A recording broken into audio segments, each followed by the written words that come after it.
এলাকার মানুষের যে এপার থেকে ওপার রাস্তার দুই ধারে পানি এদিক সেদিক করার জন্য যে সরকারি কালভার্ট, সেই কালভার্ট বন্ধ করে বাড়ি নির্মাণ করেছে।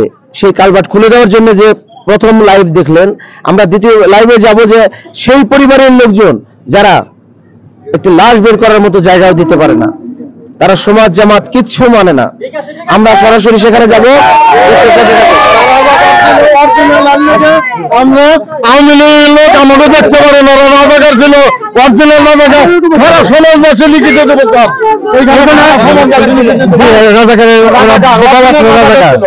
রাজাকার ছিল না বাবা, কালামের বাবা। সে এমন টাকা পয়সা কামে এমন দাপট দেখা দিচ্ছে না, মানে গুন্ডা মান্ডা ভাড়া করে যাও আমাদের অত্যাচার করে এমন অবস্থা। কোথাকার গুন্ডা মান্ডা? আমাদের অনেক চেক করছে, এই রাস্তা বের করার সময় আমাদের পুলিশ হয়নি করতেছে।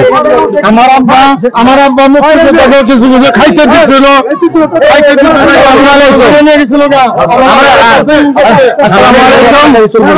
আমরা কয়েক বছর ধরে লাশ বের করার জন্য এই রাস্তা নেওয়ার জন্য সমাজবাসী উদ্যোগ নিয়েছি, কিন্তু একটা মহিলার কারণে, সেটা হলো সালামের বউ, তার কারণে লাশ বাই করার যায় না। এই সমাজবাসী মিলে আমরা রাস্তার জন্য কিছু দুই তিন বাড়ির লোকজন নিয়ে আমরা কিছু এই 4 ফিট পরিমাণ মতো লাশ বের করার মতো রাস্তা আমরা চেয়েছি, কিন্তু সেখানে এই মহিলা এবং তার এই দেবর এবং ভাসুর সহ তারা আমাদের প্রশাসনের আমাদের হয়রানি করছে, ঠিক আছে কি? এবং কি ওই মহিলার চরিত্রও ভালো না, গ্রামবাসী সবাই জানে।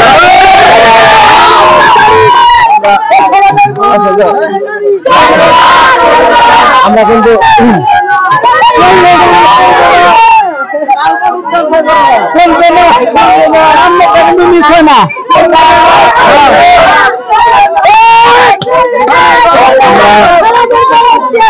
যারা একটু লাশ বের করতে দেন, আমরা সেখানে যাবো যে আসলে এলাকাবাসী মিথ্যা বলছে নাকি এটা না। শুনেন, আমার কথা হলো যে আপনারা ওই বাড়ির কারোর সাথে কোনো তর্ক দেবেন না। আমাদের থেকে এই দোকানদারে 20,000 টাকা তার সবাই দিচ্ছে। হ্যাঁ, এই দোকানদারে 20,000 টাকা দেয় রাস্তার জন্য। তো আমাদের যারা আমাদের মানে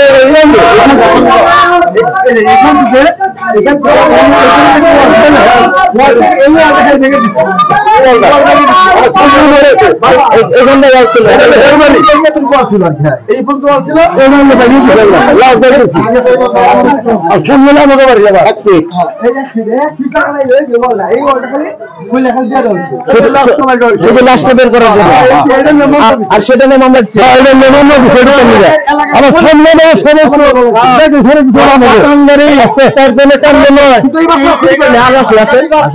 আমরা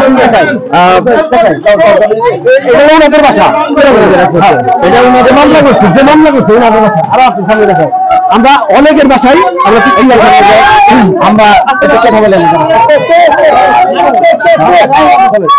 সত্যি ভাই বলে এই যে দেখতে পাচ্ছেন 1 ফিট একটা ওয়াল যেটি ভেঙেছে, কতটুকু ওয়াল ছিল এতটুকু, সেই ওয়ালটি ভেঙে একটা লাশ বের করেছে আর সেটি নিয়ে মামলা করেছে। আমরা সেই আইনজীবীর দৃষ্টি আকর্ষণ করছি, এই মামলার যে আইন পরিচালনা করে, যদি সে মুসলমান হয়ে থাকে, আমি জানি যে সে একটি লাশ বের করার জন্য সেই বাদী পক্ষকে জিতানোর জন্য কখনোই এলাকাবাসীকে হয়রানি করবেন। আমি সেই আইনজীবীর সাথে দেখা করবো।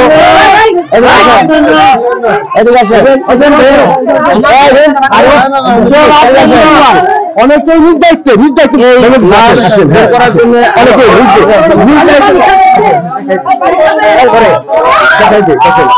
অমান্য মাটি কতগুলা বাড়ি আছে, অনেকগুলা মানে বাড়ি কত নেবো, অনেক বাড়ি দিছে। আমাদের এই বেড়াটা চালাইতে হয়েছে, এই বেড়া চালাই দিচ্ছি লাশ বের করার জন্য একটু জায়গা বের করা পর্যন্ত মামলা করে এলাকাবাসীকে হয়রানি করতেছে। ভিত্তিতে আমরা এসেছি। আরো সামনে যাও, ওইদিকে যাও, এই বেড়া আমি তো দিছি, বুঝে দিছে। আর সম্পূর্ণ দেখেন ঘর একটা নিজে চলে গেছে দেখেন আমার বড় ঘর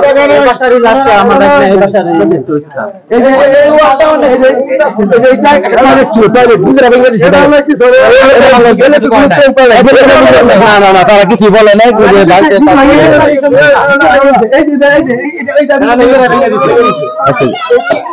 শুধুমাত্র ওই ওয়ালটা ভাঙার জন্য এলাকাবাসী সমস্ত লোকের নাম দিচ্ছে, এলাকাবাসী সমস্ত মামলা দিচ্ছে, 8-10 জনের মামলা দিচ্ছে এলাকাবাসী। তারা কি মামলা করছে? কি মামলা? তারা আমাদের আমরা তাদের বাড়ি ঘর ভাঙচুর করে আসছে, ভাঙচুর করে আমরা এরকম তাদেরকে মারধর করছি, এরকম অথচ সারা কোর্টে সমাজবাসী লোকজন উপস্থিত ছিল, এখানে ব্যাপক পরিমাণ লোকজন ছিল। একটা বাচ্চা ছেলে মারা যাওয়ার কারণে অল্প বয়সী 17-18 বছর বয়সে হুন্ডা অ্যাক্সিডেন্টে মারা যাওয়ার কারণে এই শোকে সব মানুষ